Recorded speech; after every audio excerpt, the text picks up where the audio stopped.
Hello everybody and welcome on into Mounties Midweek.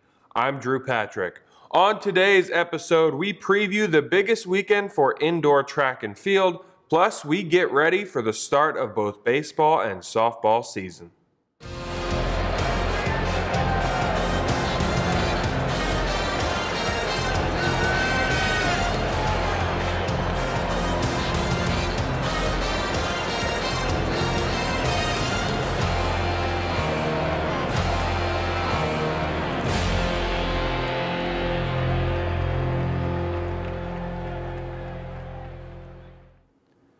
The basketball teams had two conference matches on the road this past week.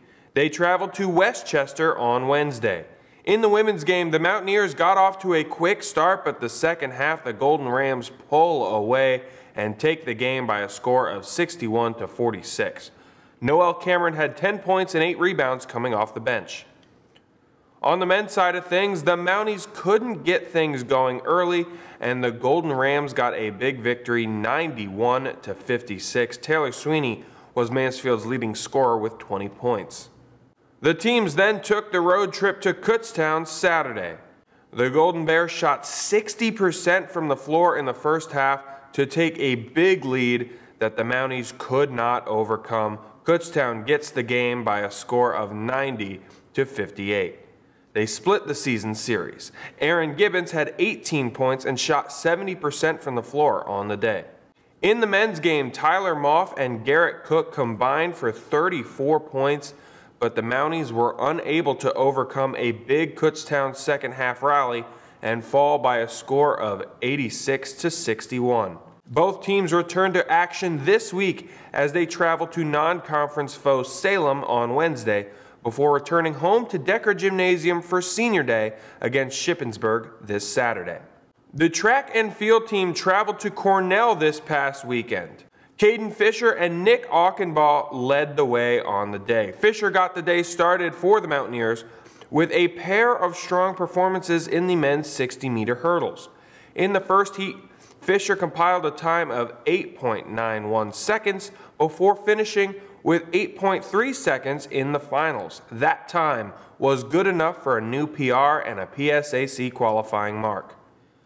Aukenbaugh set a new PR in the 300-meter with a 36:35 time for the second fastest indoor 300-meter dash in program history.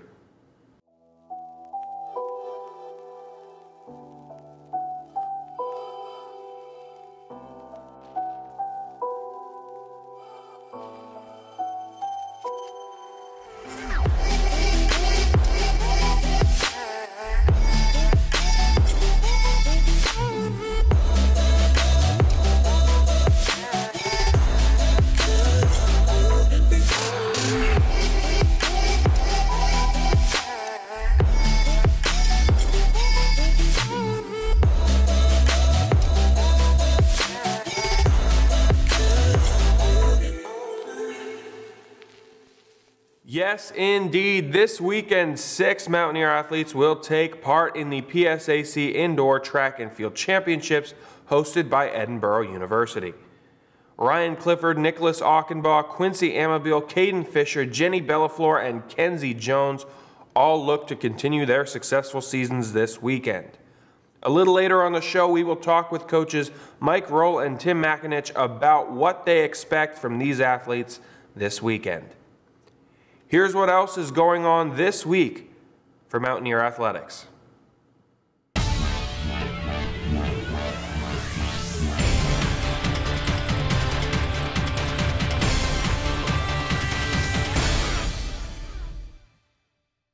Do not go anywhere. We're going to take a break. Sports Talk is on the other side.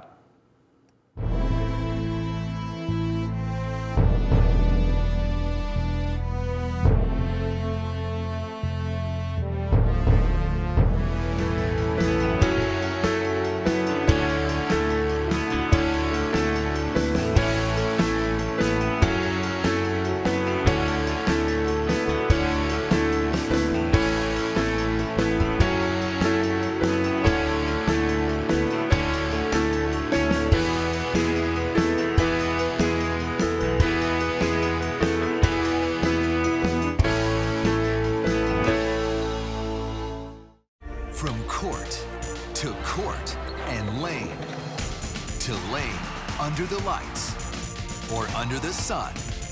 No one delivers Division II sports like NCAA.com. The center of D2 is inside the NCAA.com hub, with exclusive highlights of every sport and live broadcasts of every Division II championship found nowhere else. Make NCAA.com yours, the home of Division II college sports.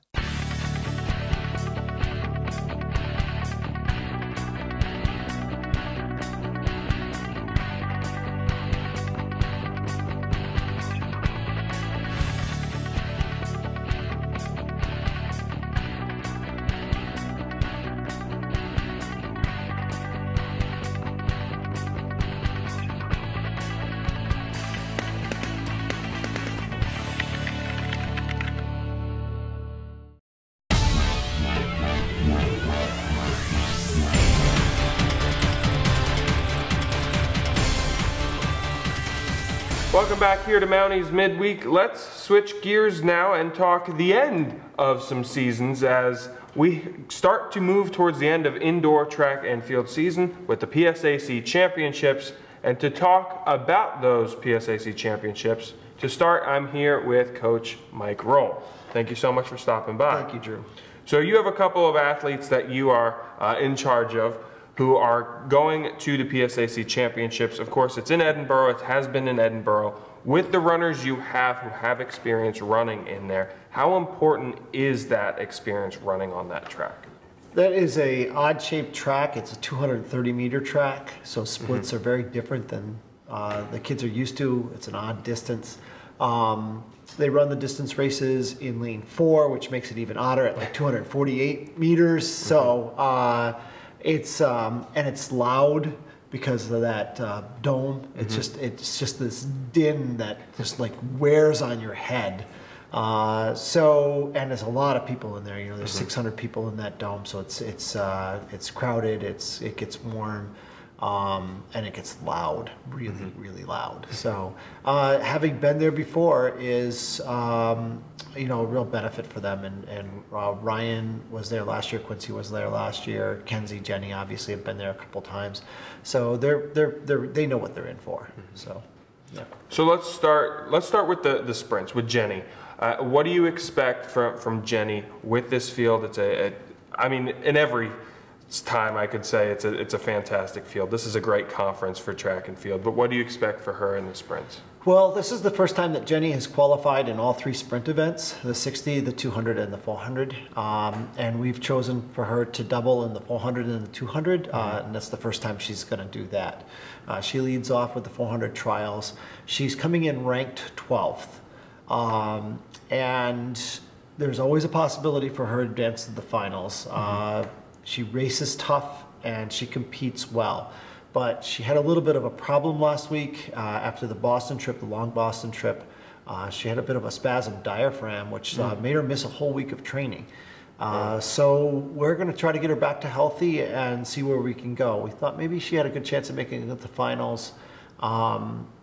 Not sure now, but the one thing I do know about Jenny is she's awfully tough when it comes to championships. She really does step it up, and she has every time that I've worked with her. So. And then in the 200, what would you expect? Who knows? we never know, because they got kids coming back from the 60, you got kids coming back from the 400. So again, she's raced really well in the past. At least she'll be fresh.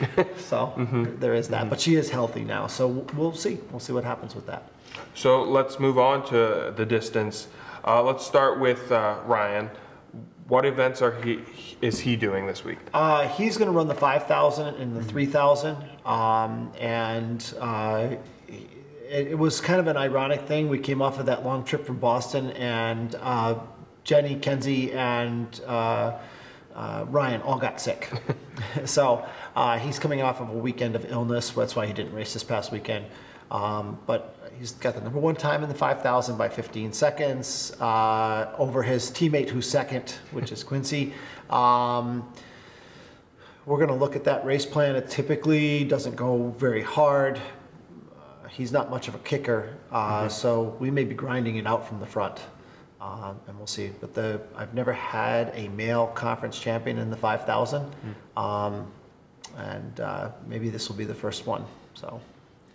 And to have both of them, you mentioned Quincy as well, and are they both running in that race? And how does that help them both when they can really run with each other? Well, it definitely helps Quincy because it keeps him calm. He gets pretty nervous, and Ryan keeps him on track. And of course, there's not a lot of other events going on then, so I'll be able to be around with Quincy at that time.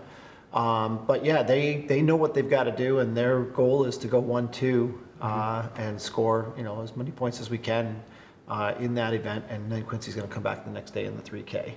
And we'll see where they do with that. That'll be a little bit tougher one. We're sure that the Westchester boy who won the conference title in cross country is going to do the mile 3K double. We're fairly certain of that. He might try the 5K mile 3K double, but I don't know. So, but yeah, we're looking for them to score pretty high in both, maybe earn all conference honors in both. And then Kenzie, what do you expect from her at this point? Kenzie's going to go with the 5K, 3K double. She got pretty sick this weekend as well. She seems to be recovering. She had an off race up at Boston. We were expecting her to be more like 17:45 instead of 18:45. So she's coming in seated pretty low, which isn't a bad thing. And she'll try to do what she's done in the past, which is run through the field and get all conference honors. And she'll come back the next day in the 3K and do the same. So what are the challenges, especially because you mentioned the illnesses, to try and make sure that the fitness doesn't go down on these athletes when they're sick? What is your advice?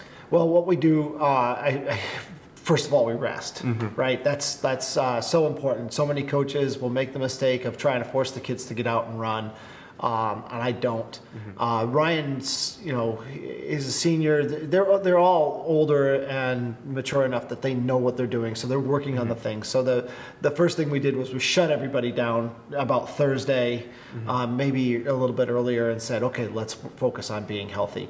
They're not going to lose any fitness as long as they aren't on major antibiotics or they're not running huge fevers, and they didn't do that. They had very short times where they were sick. So the window of opportunity should open back up. If everybody's good, we'll get them into a workout on Tuesday, maybe Wednesday, get them back into a rhythm, and they should be good to go. So I know in a lot of conference championship events, the focus goes from time as it was to place. Yes. Is that easier said than done to coach up, especially in a distance event where you want to make sure you're still running your spots, but if there's someone in front? It does change how you run, and it's clearly going to change our race strategy with Ryan, but that doesn't preclude him from being able to run fast, because the reality is, if you can flat out run faster than your competition, you're going to win, right? Especially in the 5,000 or the 3,000, if you can run hard enough and not be over your head on your own, then you're going to win. And that's that. Things get a little dicier with, say, the 800 or the mile, where they kind of sit and kick.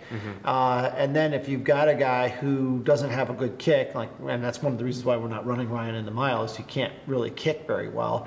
Then there's just not a lot you're going to be able to do about it. You can't, front running on that doesn't help, and sitting and kicking doesn't help when you don't have a kick either. So.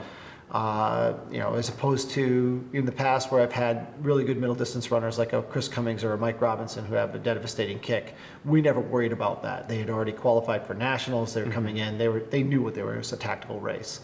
So the 5,000, the tactics can change considerably. So. All right, Coach. Well, thank you so much for stopping by, and best of luck this weekend. Thank you very much, Drew. All right. Good to see you. And Mounties Midweek continues after this. Don't go anywhere.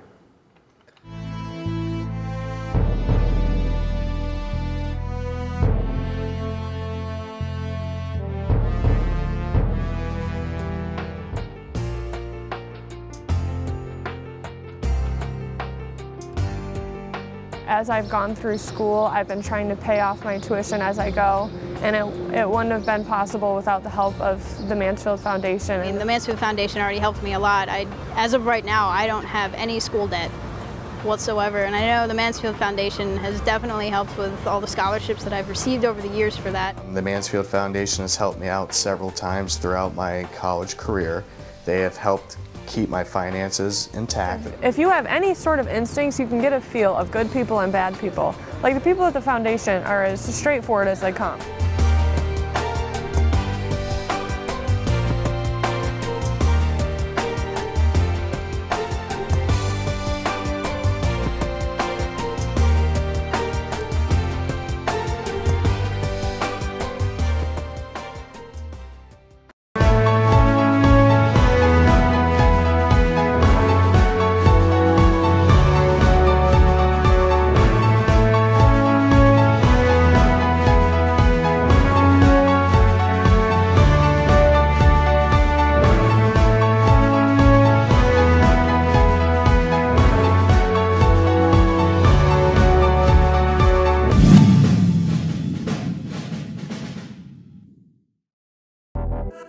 Champions know how to seize opportunities. When they see moments of greatness unfold right before their eyes, they push as hard as they possibly can, and then they push harder. Because the heart of a champion never settles, never quits, and never stops giving its all. We are champions. We are Division II. We go big, we give it everything we've got, and we win. On the field, on our campuses, in our communities, for our causes, in our careers. We rise to become champions in everything we do. We are Division II, and there are no limits here. We make our time count. We set our own path. We become champions on our terms. It's time to up your game, because we're here to play and learn. But most importantly, we're here to discover ourselves, our vision, our heart, our drive, to achieve every goal we aim for, because we want to be champions at the highest level, life. At Division II, the opportunities are here. Are you ready?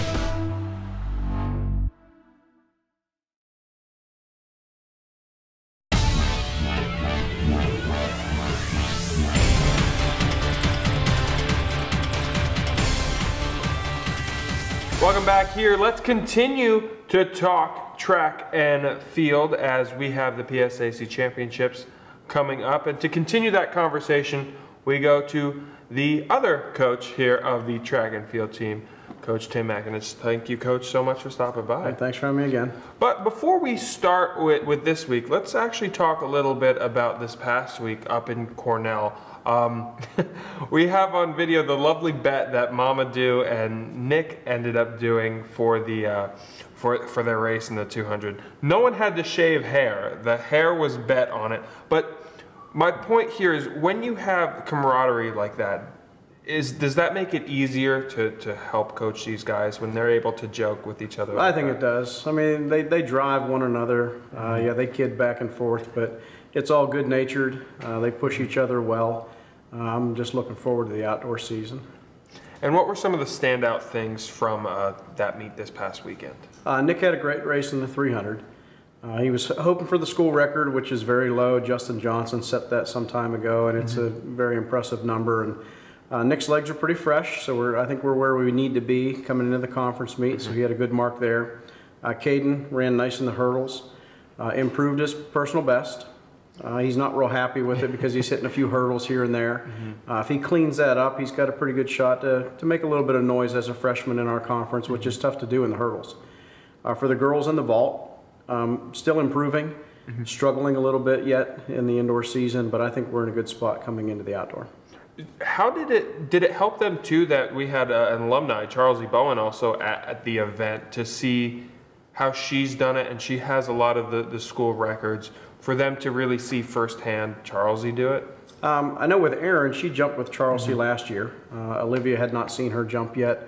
Charlesie actually jumped earlier in the season too up at Cornell, and I think it does help. Just to see the drills that we're working on and to kind of see them in action, so to speak. I think it helps them a lot just to see that. So now coming up this weekend, as we mentioned, it's the PSAC Championships in Edinburgh, Pennsylvania. What do you expect from the athletes that you are in charge of? Let's start with Caden as a freshman going to this big event. I think he's going to have a tough go. Our conference is extremely strong in the hurdles. Whether it's indoor or outdoor, it doesn't really make much of a difference. And he knows that. He sees the numbers. But it's always, with every event, one hurdle away from really making it into the finals. He has a nice clean race and someone hits a few hurdles, he can certainly get in there. I do expect him to hit a personal best for sure. I'd be surprised if he didn't. I think his legs are getting fresh as well. As far as Nick, this just happens to be one of those really strong years for the 400 meters. There are several guys that are running pretty fast. But again, if he gets a nice draw of lanes, I think he could also make it into the finals. So we're hopeful. With this competition, obviously because there are heats, you definitely go for time, but then in a point you're also going for place. Where is the balance for that when you're trying to coach up an athlete to go for time and then to switch gears if they make it to the finals and go for place? I actually think it's hard to do. I mean, they're all geared up to win their races. That's just how they're designed. To tell them, okay, I just need you to place third in this heat to make it into the finals, it just doesn't work that way. They're all going to run hard, and I'm okay with that. And so Caden's never run on this track before. I talked with Coach Rohl about how definitely it's an odd-shaped track. With Nick having that experience on this track before, how does that help him, especially in the 400? The big thing with the 400 is basically knowing where your halfway point is. If he knows where his 200 is, it's no different than any other race. It doesn't matter what size the track is. For Caden, it's a straight 60. Yeah. So it doesn't matter what track we're on, it's still straight. So he doesn't have anything to worry about there. I think the big difference at Edinburgh is the closeness of everything. That is a tight place. You've got competitors, spectators, everything right along the track. It's a very close area. I think that's what's going to not necessarily intimidate him. It's just going to be a different feel than what we've had all season. Yeah, and with the Zurovsky Dome that they have there, the bubble on Edinburgh's campus, it gets loud in there. Like, they're going to be cheering just the way it echoes around. Do you think that's going to factor in at all, or do you think that kind of motivates these guys when they hear a lot of cheering? I mean, it sounds like there's 1,000 people in there just the way it echoes. I think for Nick, he definitely thrives on that. He likes those big moments. For Caden, I just don't know yet. Now, he came from Wiggersport High School, huge school, so he's not immune to being in big competitions. He's been in the state track meet. It's just a different environment in that dome.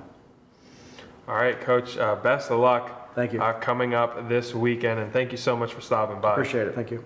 Mounties Midweek continues right after this. Do not go anywhere.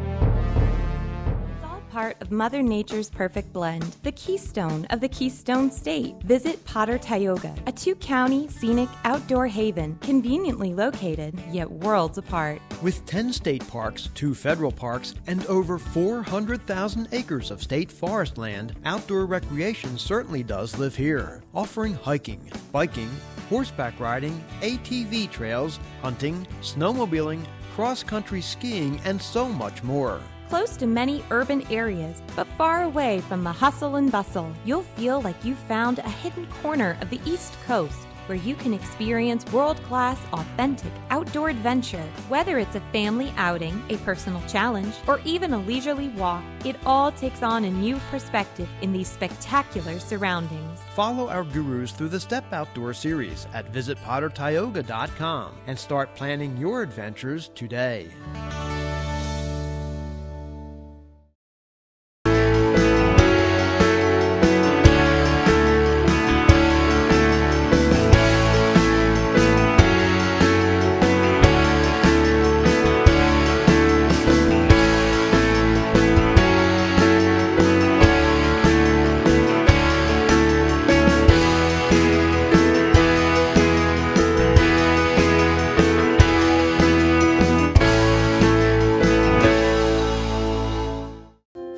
In NCAA Division II, student-athletes leave a lasting impression on their communities. That's because Division II student-athletes want to make a difference and truly be part of their surrounding communities. Through community engagement, thousands of student-athletes from various backgrounds interact with community members who view them as role models. This interaction leaves a positive and perhaps even life-changing impression on all those involved. In Division II, we rise to the opportunity and make community engagement ours.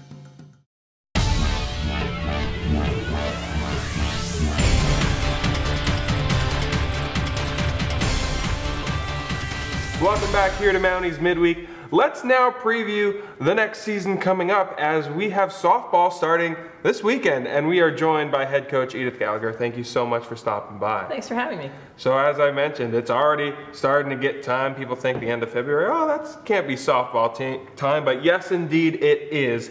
Let's start though. This is a pretty new group, lost a large group last year and brought in a new group here. What do you expect from this group here? Well, we did bring in a big rookie class, freshman class. They all have a lot of experience with travel ball, so they're experienced players. And we just need to get, same thing as usual, we need to get outside and play, actually hit some dirt. And that hopefully happens this coming weekend. So yeah, the end of February is our opener. Yeah, what are the challenges of that? Especially we live in this area, we get a lot of snow and cold, and you guys don't really get to go outside a lot. Preparing for this first weekend, what are the challenges of that? You just have to get out on the dirt and start getting that natural hop. So we were able to scrimmage Lycoming this past weekend on Saturday, and it was great. You get to see a different pitcher, and but when you get outside, the ball doesn't roll as smoothly. There's hops, and so that's just some adjusting that they can do. And it takes a game or two to just work its way in, but I'm sure we'll be good by the end of the weekend. And speaking of pitching, of course, Ari Young back with this group, her senior year. What do you expect? Let's start with her on the pitching staff. Ari looks fantastic. She threw great innings this past weekend, done a lot of work in the off season, and she's Ari, so she's just going to go out there and be your workhorse and do a great job for you. So other than Ari, also a new face in that starting rotation, what are you going to expect from that other spot?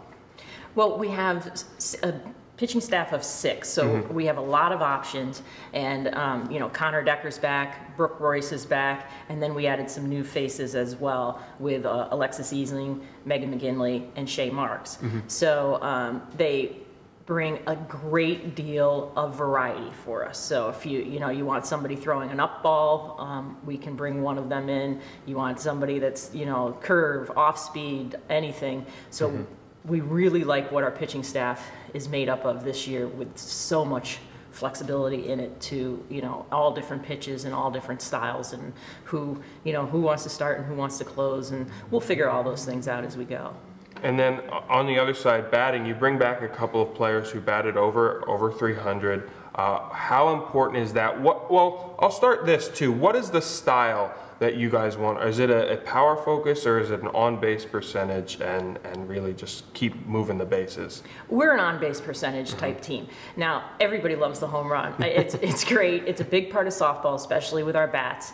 And but we're a cold weather school, basically, for most of the year. So we would rather see the high percentage on base, and you'll score those same amount of runs. And our team currently has a lot of speed, so it really fits into that dynamic of, just get on base and make things happen, put the defense under pressure.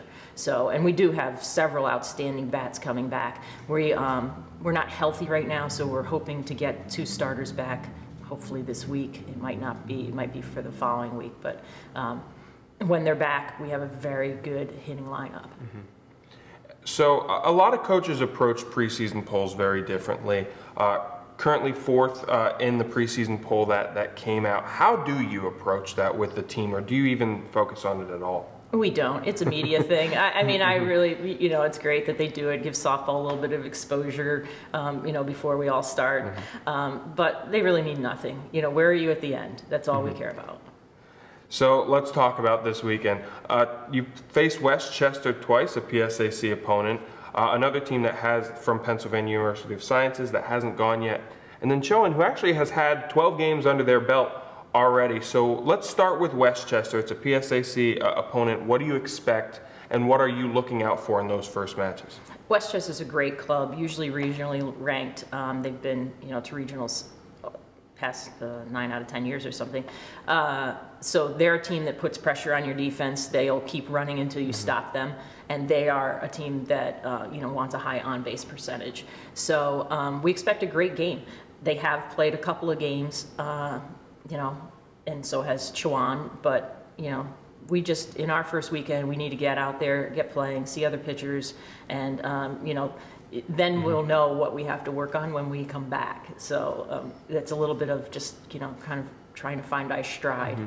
So that's the focus then, this first week. Is it, obviously you want to win every game. Sure. But what are the main things that you're looking for, that improvement, or what is it specifically? The main thing is we want to come out and you want to focus on yourselves. Like, we want to be in every ball game and we want to win, yes, but don't defeat yourself. So, try and keep your errors under control, try and, get your good at-bats in, get some, on-base percentage up. And hopefully if you do those things, if you control your controllables and do the things that you can and we play well, yes, we can win. But the biggest thing is just starting, just getting out there and getting started and, going from there, and so that hopefully that carries over into spring break where we're ready to roll right away when we hit the field. Do you expect the weather to be a factor at all? Of course, it's most likely going to be warmer there than it is here. Do you expect, is there usually a kind of settling in period if the weather's drastically different?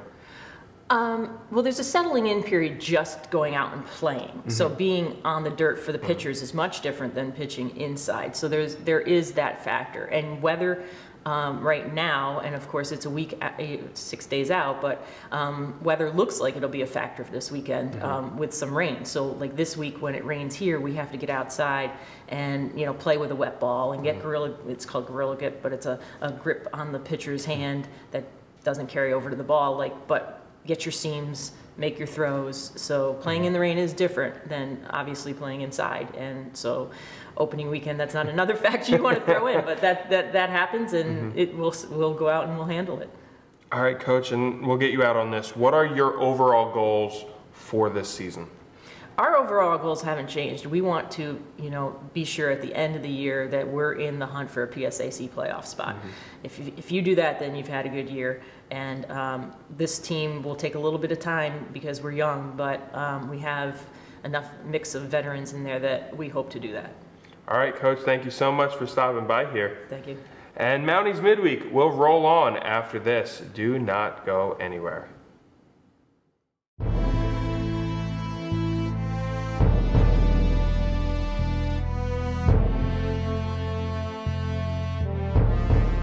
Pennsylvania State Athletic Conference. Oh, what a play! 18 universities. How competitive is this? 23 championships. It's over. We have new PSAC champs. 7,100 student athletes. Make the PSAC yours. My PSAC is passion. My PSAC is pride. PSAC is Pennsylvania. Passion, pride, Pennsylvania. The Pennsylvania State Athletic Conference. Of Mother Nature's perfect blend, the keystone of the Keystone State. Visit Potter Tioga, a 2-county scenic outdoor haven conveniently located, yet worlds apart.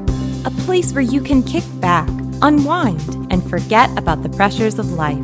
Disconnect and reconnect with your friends, family, or even yourself while surrounded by nature's beauty. So start planning your adventures today at visitpottertioga.com. It's a small community, close-knit, it's beautiful. Now, as we join UPMC, it just opens a whole new world.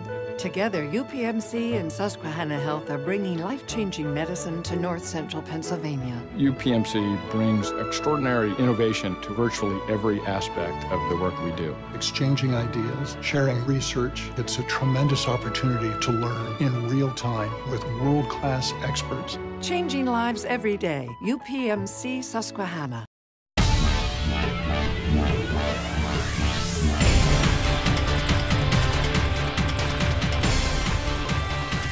Welcome back here to Mount East Midweek. Let's switch gears and talk baseball as we have head coach Harry Hillson. Coach, thanks for stopping by here. Yeah, it's a pleasure to be here. So the season gets started this weekend, but before we get into it, let's talk about the team. Lost a lot of players to graduation. What do you have this year and in this young group to really try and fill those gaps? Well, we've got a great core coming back. We've got 4 seniors that have been outstanding, and we're really looking forward to some big years from them and some returning starters. Most of our starters returned from last year, and I think our pitching staff is developing. But I think the real key to the ball club is we've got 16 new faces this year. So we've got a lot of new guys, and we've got a lot of core veteran guys. So we feel real excited about the team mix that we have going into this year. And let's talk about that pitching staff. A lot of the experience of the team is on that pitching staff. What are going to be the keys for this staff to succeed this year? Well, to win in the Pennsylvania Conference, you have to have a seasoned pitching staff. And that's something we've been lacking over the last couple of years. And this year, we feel that we have that. Evan McAninch is a senior. He's one of our captains. He's going to be our #1 guy. And then Chase Pepper, that was out last year with arm surgery, is back, and he's back to full strength, and he's a major impact. And then Tyler Gaidos was a reliever for us the last couple of years. He's developed into a starter. So that's going to be our first 3 starters going along. And then we have Bryce Zaprzinski, who can start and relieve, who's a seasoned veteran now, and as is Hunter DePrimo. So we really have a good mix as far as that goes.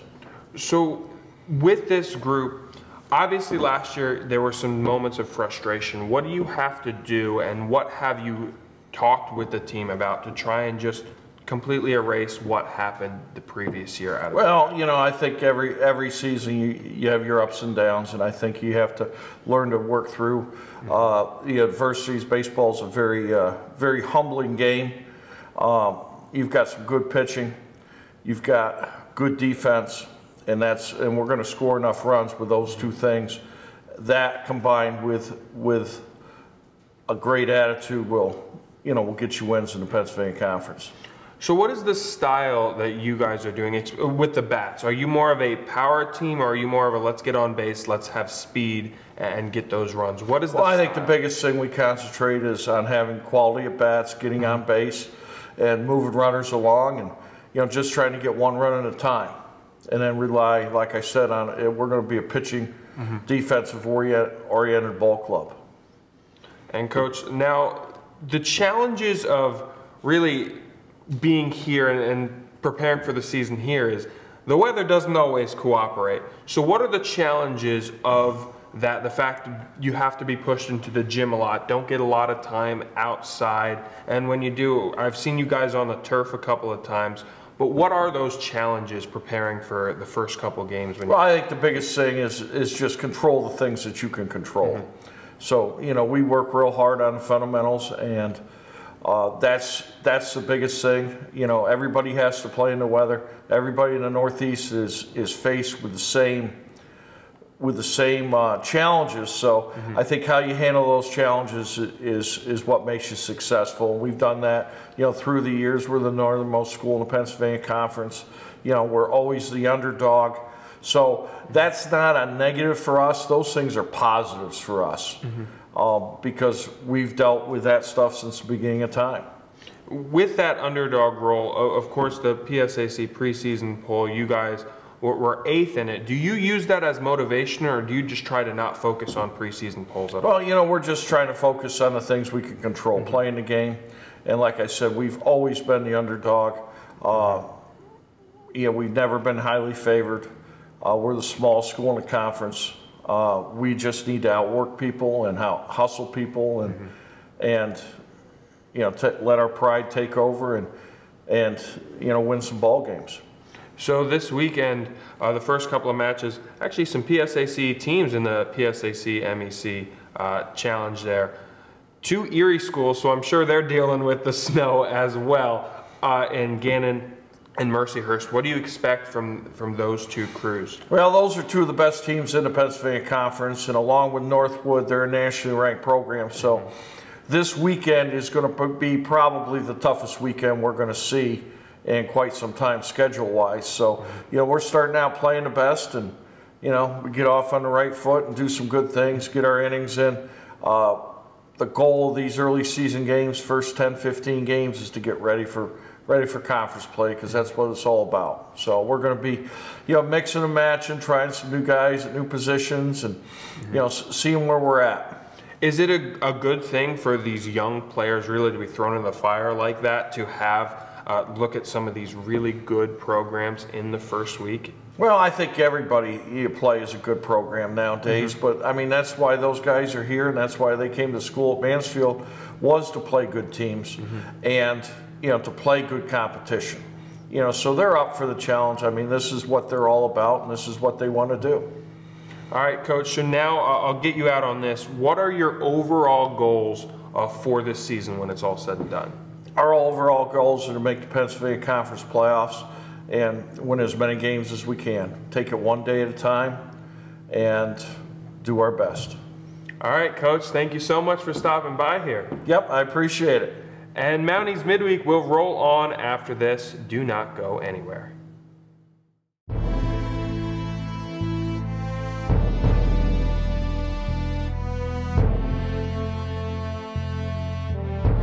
As a student athlete in college, I first got involved with the NCAA at the national level.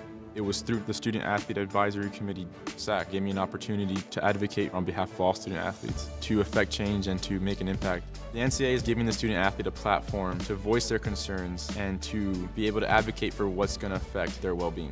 The policies that are being put in place are speaking towards academics, they're speaking towards well-being, they're speaking towards fairness, creating a culture so that the student athletes have the best experiences possible.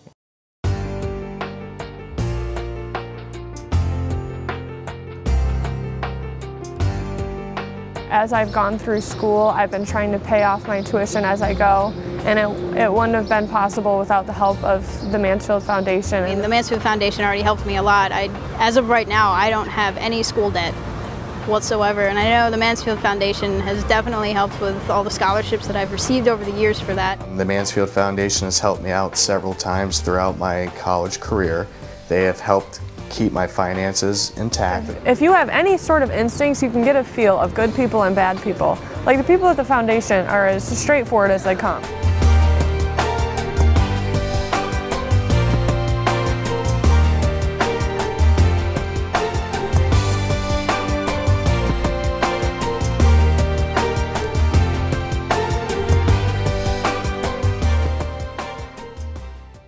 Small community, close-knit, it's beautiful. Now, as we join UPMC, it just opens a whole new world. Together, UPMC and Susquehanna Health are bringing life-changing medicine to North Central Pennsylvania. UPMC brings extraordinary innovation to virtually every aspect of the work we do. Exchanging ideas, sharing research, it's a tremendous opportunity to learn in real time with world-class experts. Changing lives every day. UPMC Susquehanna.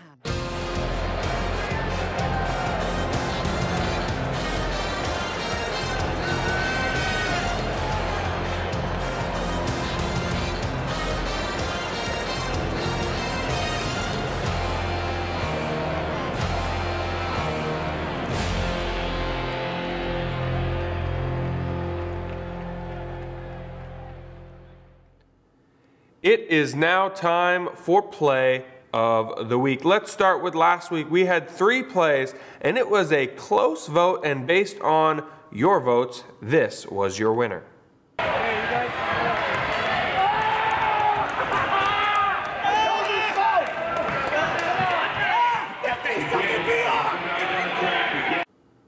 This week, we have more plays for you. Let's start up in Cornell for our first.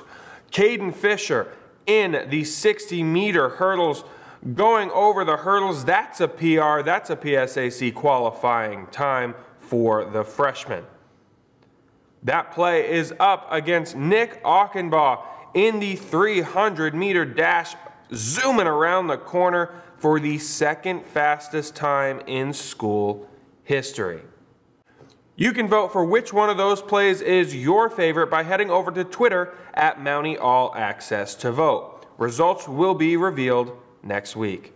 That's all we have for you folks today. To stay up to date on all things Mansfield Athletics, head to GoMounties.com. Thank you so much for watching, and we will see you next week.